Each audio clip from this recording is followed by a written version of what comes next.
누군가 경고를 무시하고 차단하는 사회는 신호등 없는 네거리와도 같다고 말했습니다. 이 말은 국가뿐만 아니라 개인에게도 마찬가지입니다. 당신은 하나님께서 말씀이나 환경을 통해 주시는 경고를 어떻게 받고 있습니까? 혹시 귀를 막거나 대수롭지 않게 여기진 않습니까? 이제 이렇게 나왔는데 저는 이제 가론 유다가 이렇게 많은 5번이나 있는 데서 그 가론 유다가 있는 데서 이렇게 예수님이 여러 번 경고를 하시는데도 불구하고 못 들어요. 이거를 못 들어요. 그리고 이제 나중에는 떡을 한 조각 주는 자가 나를 팔자다. 이렇게 얘기를 하는데도 못 들어요. 계속. 이상하게도. 근데 이제 이거를 이렇게 찾아보다 보니까 신기한 구절이 나오더라고요. 그러니까 거기 요한복음 13장 2절에 보면 마귀가 벌써 시몬의 아들 가론 유다의 마음에 예수를 팔려는 생각을 넣었더라. 나오고요. 그 다음에 이제 요한복음 13장 27절에 보면 사단이 곧 그 속에 들어간지라. 이렇게 이제 완전히 생각을 사단이 점령해 버리죠. 가론 유다의 생각을 사단이 딱 점령을 해버리니까 그 다음에는 떡을 주건 뭐 네가 날 팔자야 이렇게 얘기를 해줘도 못 알아들어요. 그거를 전혀 못 듣거든요. 그러니까 이게 이제 멸망으로 가는 길이다. 그러니까 예수님의 말씀이 더 이상 들리지 않고, 그리고 이제 자기 생각대로, 자기 옳은 대로, 그러니까 자기 소견에 옳은 대로 하거든요.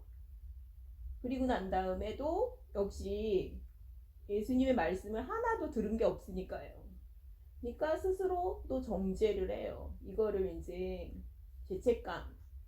죄책감을 느끼고 스스로 정죄를 해서 목을 매서 죽잖아요.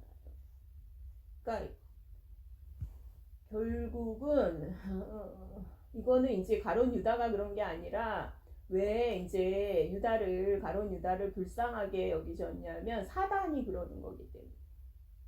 사단은 예수님을 그냥 죽이기만 하면 되는 줄 알았어요. 그랬는데 그것도 예수님을 선지자 반열에도 끼워주고 싶지 않아서 나무에 달아 죽이려고 이방인의 손을 이용해서 나무에 달아 죽이잖아요. 그런데 이거는 이제 사단의 계략이었는데 그러니까 하나님은 이것을 바꾸셔가지고 예수님이 부활하실 거는 사단이 몰랐죠. 그러니까 그거를 이제 바꾸셔서 결국은 사단을 이기는데 이제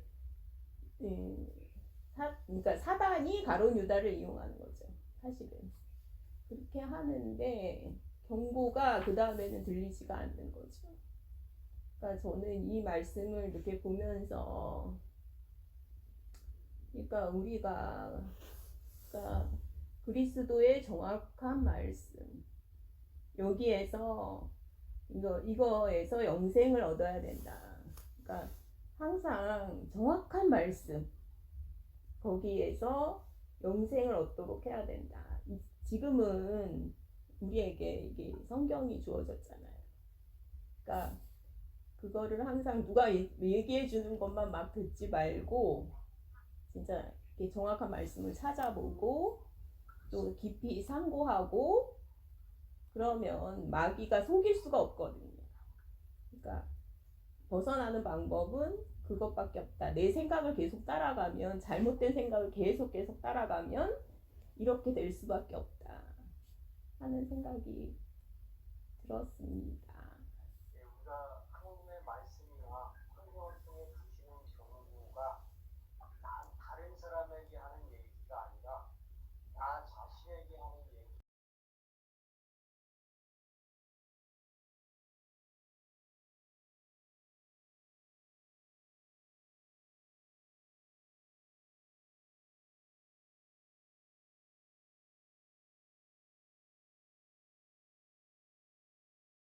네.